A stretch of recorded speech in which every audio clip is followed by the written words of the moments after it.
وعلى آله وصحبه أجمعين. Once again, we thank Almighty Allah for the opportunity He has given us this afternoon to be here as we have planned to listen to one another on a topic that is of interest to all. Even though we are running short of time, but let me begin by congratulating the mover of this laudable idea, my dear brother Dr. Yahya Abdul Baqi, and all those who are working with him.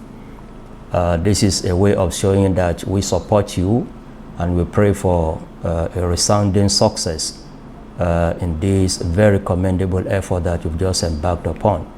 May Almighty Allah assist you. May Almighty Allah take the project to a higher and higher level of success as you move on towards actualization of the objective that you have in mind.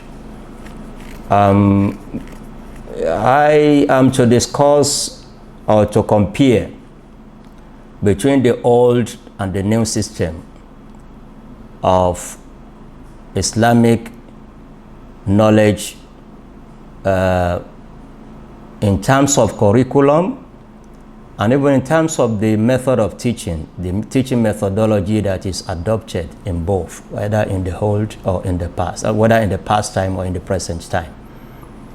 And this will necessitate, by way of preamble, to first of all give a brief historical account what we mean by saying the old system of Arabic or Islamia training.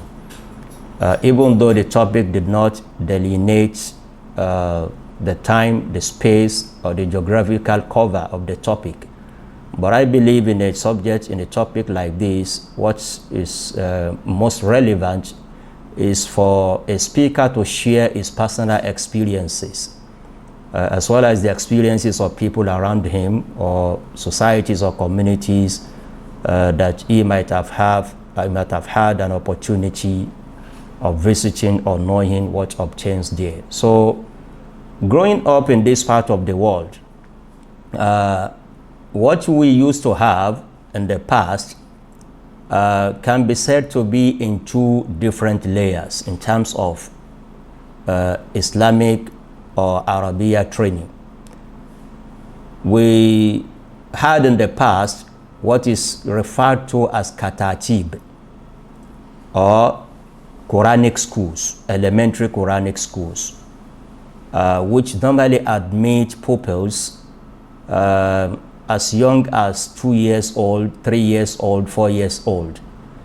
And essentially, what we knew in this part of the world is that a child does not even start attending a formal school before until when he or she has actually joined one of those schools and mastered at least recitation and reading of Al-Quran Al-Karim.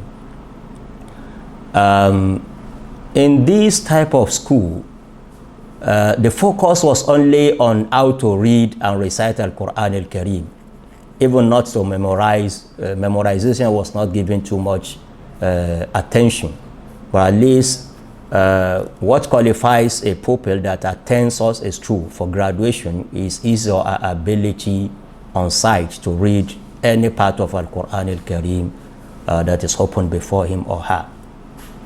Then another layer of that system of education that we had in the past is what was referred to in those days as ilimi. They will tell you you have completed reading, reciting of the whole 60 hizbs of Al-Quran Al-Karim. So if you like, or if your parents actually are interested, you may be enrolled in what is today known as madrasa. They used to call it an ilimi school. You want to go and learn ilimi, which we can understand is just an adoption of the Arabic word ilm, knowledge. In those ilmi schools in those days,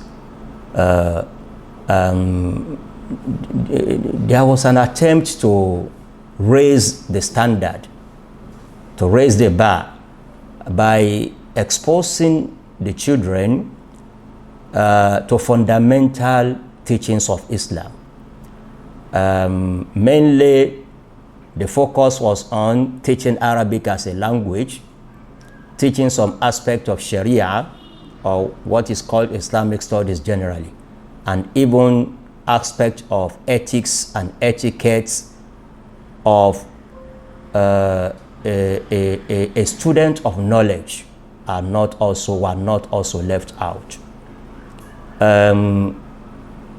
This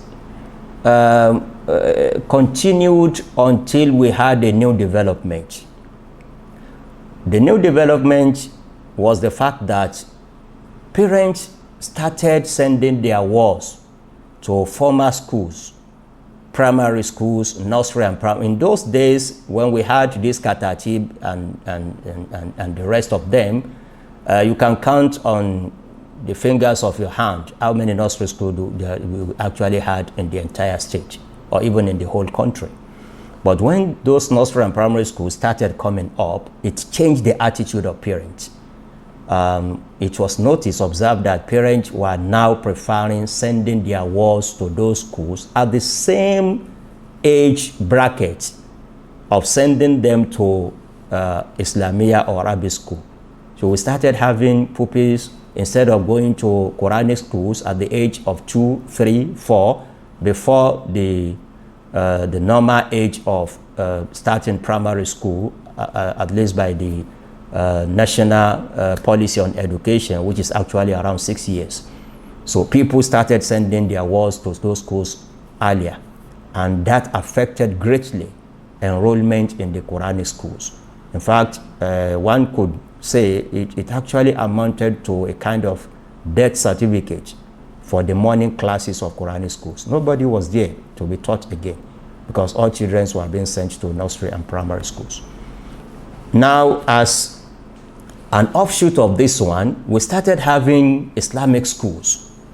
What we used to have in the past is either you have an Arabic or Islamic school, or you have a Western-oriented school. So the idea now came up of having a kind of a system that will try to match the two systems. Islamic faith-based schools responded accurately to this new challenge by trying to, realizing the fact that parents were not prepared to send their wards to Quranic schools as it used to be in the past. So there was a kind of integration of what they will learn in those schools in the new schools, in the formal setting, that is Islamic nursery and primary schools. And this actually took more than a dimension or more than a shape. You will find in some of those schools that they will begin in the morning with the same Quranic schools as it used to be in the past. For a number of hours, it may be 2 to 3 hours before starting the Western educational training. Some will be the opposite. They will begin with the Western education classes in the morning, but they will have it on their timetable that when it is time, maybe in the afternoon around 2 p.m., 1 p.m. or thereabout, it will be exclusively for Quranic, Arabic or Islamia training. And in some other schools, although this is less popular than the first two mentioned, there was full integration of the two syllabi or the two curricula. That it may happen that you have in the first period a Western educational subject, and you move to the second period, you have an Islamia Arabia. But the main point here is that they responded by trying to give what will be missing in the life of those children who were prevented from what used to be the system in the past of first sending them, beginning their life by learning Al-Quran Al-Kareem before doing any other thing.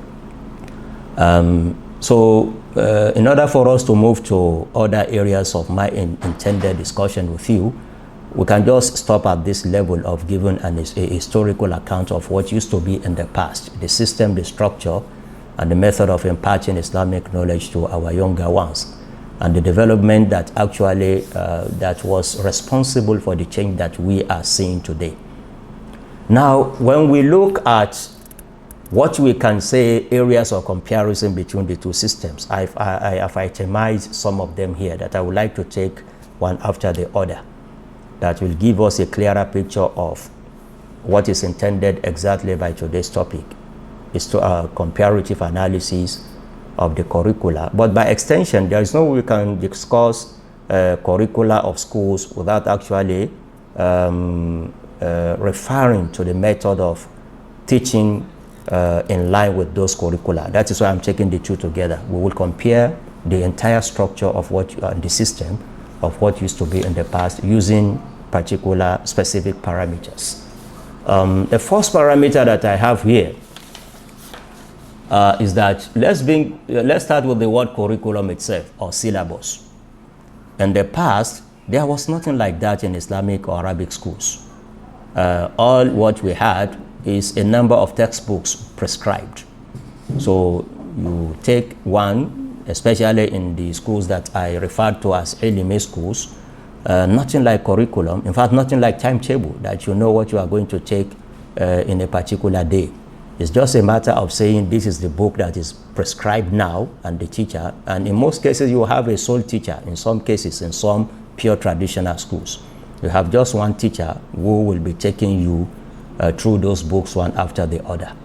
And that is one area of advantage of the new system that we are having today in our Arabic and Islamic schools, that we have actually borrowed a leaf from what obtains in other systems that is actually compatible with our deen, with our religion, having a way of structuring what we are to teach and what students are here to learn by way of producing a syllabus, a curriculum that will show us clearly the progress that is being made in the course of training those children. So that will be a plus for the new system that was actually missing in the old one. And this is closely related to the second point. I said what was most important in the old system is to have books that will be read, that will be taught. And these led to another very serious problem that I have observed in the past system. In fact, it was so pathetic and so chaotic in some instances that you could have in just one school, particularly in the post-primary level, the madaris or ilmi schools, you could have books coming from a particular country. Let's say Saudi Arabia, for instance. This year, the school was favored, was a beneficiary of books through the embassy of Saudi Arabia in the country. So that will be the school, that will be the books that will be prescribed, because those are the ones available. But don't be surprised that if you come back next year or 2 years after, those books may not be available again, and the school may not be favorable again to have gotten a new supply from the same embassy. They will run to a different embassy. So imagine such a chaotic situation. When you have a system being run that way, you have books prescribed according to a particular policy of a nation, because each nation, each country has its own policies on education that we must never deny. So you have, in the first year, books coming from Saudi Arabia are being used. All of a sudden, you move to books from Egypt in the second year. In the third year, maybe it was the turn of Libya to donate books. So it was very chaotic. So, and in such a circumstance, it will be very difficult to have an effective plan of learning and teaching in such schools. And what actually was responsible for this one is that nearly 100% of books that were being prescribed, that were being used in our Islamic Arabic schools, nearly 100% of them were imported. We didn't have homegrown materials. And this is one of the areas that I want the new proprietors of our age to pay attention to. We have come of age. Alhamdulillah, we have been blessed with competent hands, with competent men or women. We need to introduce some kind of homegrown materials that will cater for the needs, specific needs of the children. Is very essential. We are not changing anything of the fundamentals of religion, but we may have some specificities that will be peculiar to our environment. And it's only when you have a kind of a homegrown material that will effectively take charge of that one. So that is an area of comparison between what used to be in the past, the curriculum, and what actually emanated from that of the chaotic situation in the prescribed books in those schools based on the generosity of embassies that we have around us that may vary from one year to another. The third area that I would like to mention by way of comparison between the two systems, the old and the new one, in terms of curriculum, method of teaching, and other things that are related to these two, is the learning periods. In those years, particularly in the core traditional setting, you don't have, it's unknown, it's unspecified. Whether you are going to be in school for a year, for 2, or for 10, or for 20.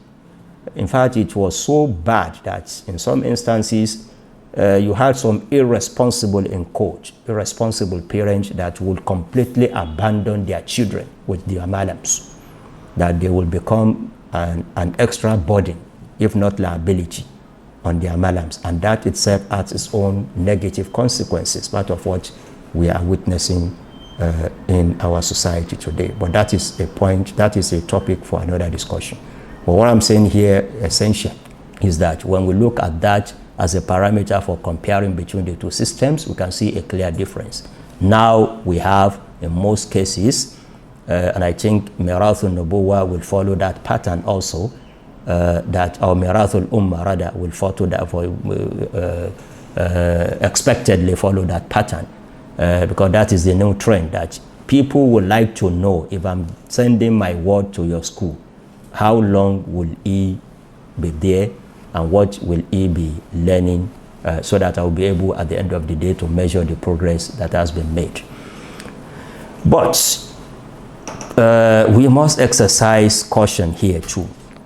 This has also resulted in a bad habit that is being exhibited by some of our parents, the kind of excessive haste, looking for a very quick result whenever they bring their children, as if the malams are there to perform magic. You will be hearing some parents complaining. They have actually complained to me on some occasions, mentioning some schools to me that they know I'm in very good relationship with their proprietors. That, oh, he told us our child will memorize Quran in 3 years. Our child will memorize Quran in 4 years. But here we are, after 4 years, after 3 years. The child has not even completed half, has only completed 2/3. The kind of thing. You know, they don't even pay attention to what we call individual differences. It's just a matter of expectation. We have what we call expected result. It may not be the actual result in every facet of life, not only in the educational sector. So we agree that it's a good thing to have timeline for whatever we are doing. The kind of life that we are all living in today does not favor the whole system of leaving a child or children for years under the tutelage of a malam without specifying how many years and what is going to be taught in those years. But as we are encouraging, giving a time limit, we must also guide against unnecessary and unwarranted excessive haste in pursuit of knowledge. We are different. Those children are different. Their capacities are not the same. Their mental ability, the background that they are coming from, all this will have a bearing on how quick or slow they actually imbibe what is being imparted on them. So we have to take note of that one. But that is by way of comparison. Another way, because of our time, in terms of population, this is another way of comparing between the old and the new systems. Hardly will you hear of a madrasa rejecting any prospective candidate that comes to enroll in school. And this also has its own negative impact. It will affect actually what we call effective class management of any teacher. If you are able to handle 10 effectively, the result will not be the same if you are faced with 20. That is more than what you can handle effectively. But it used to be in the past that the teacher is ever ready to take any incoming student. And in fact, at any period of the year, So there's no time for admission. You can admit a child in January, admit another one in February. A parent will just wake up in March and say, go to madrasa. And madrasa is ever ready to take all of them. It's good not to reject them, but it has to be some form of fine-tuning, some form of a kind of refining the system to make it more effective. Today, we are witnessing very standardized way of running a school in some of the modern Islamia and Arabia schools. That in some they may have a specific number of students as the maximum of students that could be admitted in a given year. Or is either way. Is either you have that number that if it exceeds that number, you will say, please come back next year. We already have the required number that we think you can handle effectively. Especially what I mentioned a short while ago in the case of Quranic memorization. It's not the same when a teacher is handling 10 or 15. You cannot have the same result when such a teacher must handle 50 at the same time. So that is a way of also giving credit to what we have today as against what it used to be in the past. We need to introduce some kind of sanity into that system also. Is either, I was saying either way, is either you say, no, we have reached the peak, we cannot take more to have an effective learning and teaching atmosphere. Or you engage more hands. The idea of having a solo teacher must have become something of the past. It's not working anymore today. You can have people to assist you by way of employment or by way of assisting you in any form that will make the learning environment to be more effective. Okay, we've mentioned the issue of teacher. Yeah, this is another way of having a comparison between the two systems. I told you in those days, particularly again in core traditional settings, there could be only one teacher in that school. All others must be a student. So there's no way of employing others or engaging others to come to assist him in that effort of trying to train the younger ones. I wouldn't know what informed this particular decision of some of our honorable teachers in the past, but I think it is not something that we must encourage. We must actually discourage it. You cannot be an encyclopedia. It's impossible, especially in this age with a lot of things distracting our attention. And I want to draw the attention of my audience to what is even applicable under the Sharia when ulama, the scholars of usul al-fiqh, when they come to discuss the issue of ijtihad. In those days, they said we can have a full-fledged mujtahid in the likes of Al-A'imma, Abu Hanifa, Malik, Shafi, Ahmad. Then at a later stage, he said we can have ijtihad that will not be full-fledged. We can have like specializations in ijtihad. So we can have a mujtahid in a sphere of knowledge and another in another sphere of knowledge. We can have a mujtahid in fiqh al-ibadat who will be very competent to handle matters relating to ibadat. Not necessarily to be so competent in the issue of mu'amalat and so on and so forth. So I think this idea may be borrowed from there, that you are a proprietor of school, you are a teacher. The idea of saying, I am the only teacher here, so will not give us the required result in this age. But that used to be the system in the past. And to be fair to some of those teachers in those days, some of them were very sincere. I know of a particular example.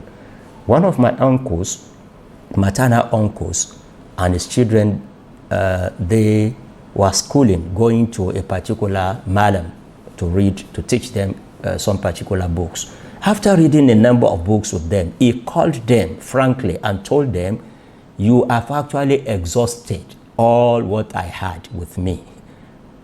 My competence is limited to these books that I have taught you. So if you want more knowledge and advanced knowledge, I will advise you to move on to another teacher. But that sincerity may not be available in all instances. And that is where we are praising, we are encouraging the new system of engaging others to assist you, especially when the number is growing beyond what you can handle alone. Are we running out of time, Mr. Moderator? Okay. Now let's move to the final leg, the last leg of my discussion. We have discussed the historical account. We have given the historical account. We're given a number of parameters to compare the two systems. Now, what is the way out? These are the challenges. What are the solutions? The prospect of Arabiya and Islamia schools.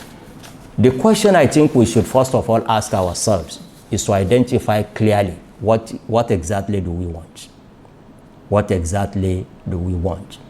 A researcher actually classified education in relation to Muslim societies or communities into four by saying you can have education for Muslims, you can have education of Muslims, you can have education about Muslims, you can have education in the spirit of Islam.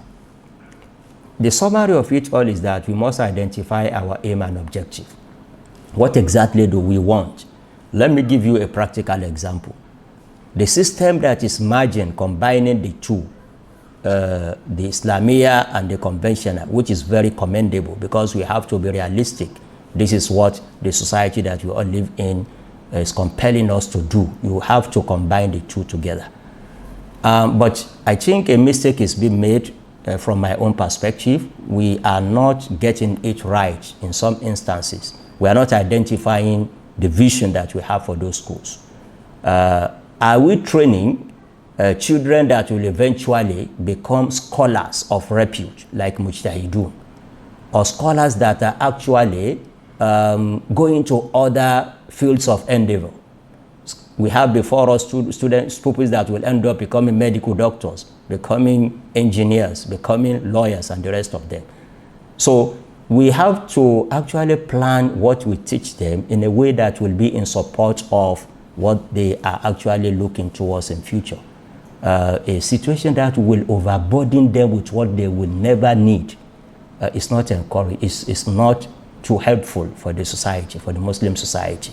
So we have to separate between the two. Maybe we look at a kind of a system that will allow separation between who are actually going to become specialists in either Arabic, Islamic studies, Sharia, or a related field, and those that are actually just in need of what will make them good practicing Muslims in their life, and structure our curriculum in that light.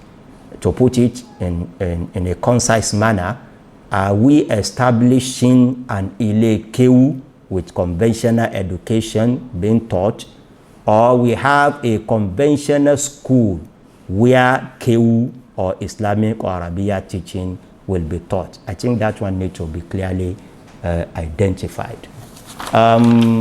Let me mention one other area that may be part of the solution. I've observed, like the one we are doing now, reliance is being put on modern technology to train people, even as Arabiya or Islamia pupils. But I must sound a note of warning here. This should never be a substitute of physical contact between a teacher and his children. Believe me, we have all passed through the system at different levels. It's not everything that we learn by just listening to your teacher talking to you. You need to see your teacher interaction with people around him. You need to see how your teacher receives visitors when they come. You need to see when your teacher is invited to a public lecture, how he does. These are all what we pass through. Not everything could be learned in between the four walls of a classroom. My fear is that if everything is being reduced to just open your laptop, go to Zoom, and I will teach you and everything, we may be missing a very important part of training of these children that is very, very essential for them in life. Another area that I will also like to comment on is the idea of engaging private Islamic teachers. You need to be in the midst of other learners. This has been the system, this has been the sunnah of generations of people. The idea of just saying because I have the wherewithal, I have money, I have what it takes to employ a private teacher just to come and teach my own children is not too good. Let your children be an atmosphere that they will feel that we are tulabul ilmi, students of knowledge. As I said, they will be learning a lot of things that may not be imparted through the modern technology, even in relating with one another as students under the strict observation of their malams, of their teachers, is part of what should not be missing in what we train them to be, insha'Allah ta'ala, in future. On this note, I think we have to call it a day, and let me also once again thank the organizers of this very important program, and we pray to Almighty Allah that what we are launching today, Mirath al-Ummah Academy, will be something that we all shall be proud of, and something that we all shall be happy that we are part of effort that bring it into existence. هذا والله أعلم وصلى اللهم وسلم وبارك على نبينا محمد وعلى آله وصحبه أجمعين. Very competent in that one. So this is what I'm calling for. Not that we cannot have, I'm not saying if you are able to combine the two, but from my own practical experiences, it's maybe unrealistic to have a highly competent engineer that Muslims will benefit from, that will compete favorably with his peers all over the world, and equally will be in the category of Ibn Taymiyyah and Ibn Qudama of our time. So that is the intention.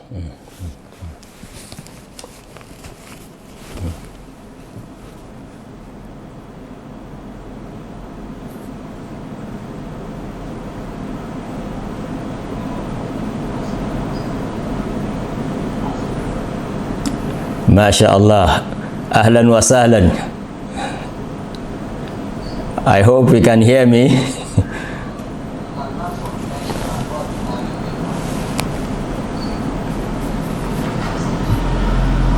Okay.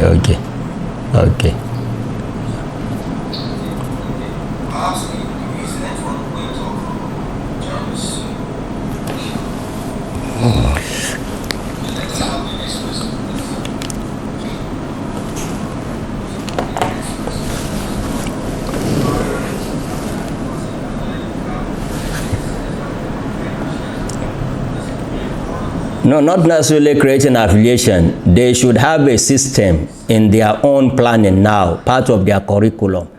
I've even discussed this one personally with my brother, Dr. Yahya Abdul Baki, that we should have an avenue, if it is once in a quarter, once in a year, no matter small or big, there must be that physical contact with their teachers.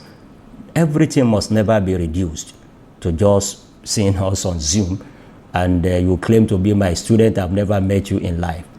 That is not just what we are talking about. Really, we have all passed through the system, and we know there are ways of observing what our teachers do in different circumstances, and we keep on learning from that one.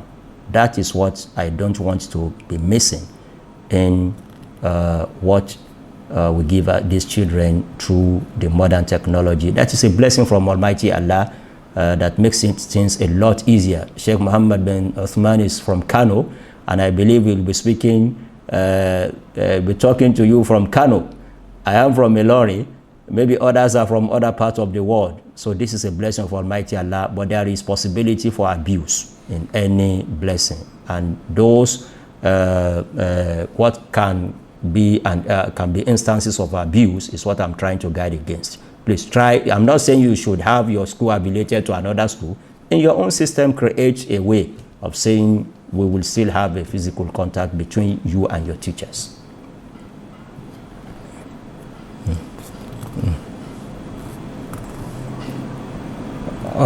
Okay.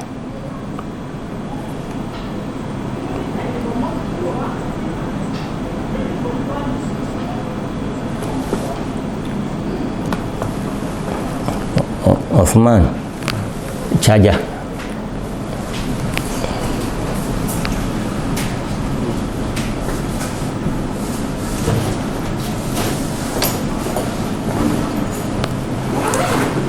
In Islamia schools, what we can have in Islamia schools would not necessarily look like that, but we can have people specializing, like I told you, it is something that has even been accommodated in Usul al-Fiqh, which is a major science of Sharia, that we can have people, if you can not have an encyclopedic ai or scholars that we used to have in the past, for so many reasons, for so many factors. They said we can have people who will be mujtahid in different areas of Islamic knowledge. For example, you can have people specializing in ulum al-Quran, al-Quran and ulumuh, al-Hadith and ulumuh, al-Fiqh wa usul al-Fiqh and related areas of Sharia. Others may specialize in Arabic. But when I'm saying specialize in Arabic, they should bear in mind the fact that they should take Arabic as a tool for understanding Islam. Unfortunately, some of specialists in Arabic language in this part of the world, they did not understand, or they deliberately ignored this fact that Islam to us in this part of the world is because of religion. So when you have somebody specializing in Arabic and does not represent Islam in any way, in fact will be doing something that will be directly opposite of the teachings of Islam, that will be a disaster. That will be a disaster. You are welcome. Sheikh Muhammad Uthman is around. Can you hear me? Assalamu alaikum. He still cannot hear me. So my greetings to him. Wassalamu alaikum wa rahmatullahi wa barakatuh.